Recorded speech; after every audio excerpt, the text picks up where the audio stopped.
Hey guys, so today we're going to be talking about this mobile phone selfie tripod. So out of the box, it comes with the magnet that's going to be used for the tripod and the selfie stick.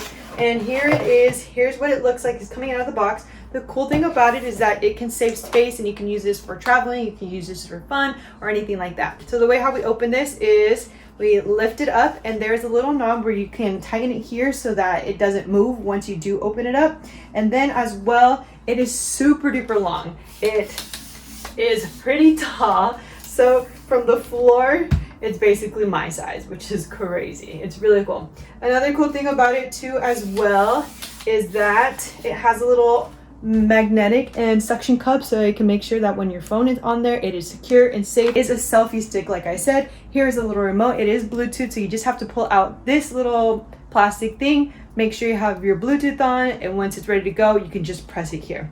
So then what we can do is just push this back here. If you don't want to have it as a selfie stick, you can just put it back just like that. Also, as well, it is a tripod, but the one thing you do have to do to open this tripod is make sure that you unclip all of them first, and then you can go ahead.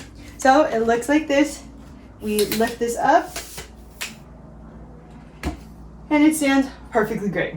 So it just looks like that. So let's go ahead, put this phone on there and see how it looks. Alrighty guys, so we have our magnetic clip already on. So once we take it off, it looks like this. So it's super easy. So once we are ready to use this selfie stick tripod, we are able to literally just put it here. Make sure you push it down just a little bit and that little suction cup will work. And then it literally stays put. You're able to move it around and use it for a selfie stick. So if you want to take this on your next trip or anything, then check it out.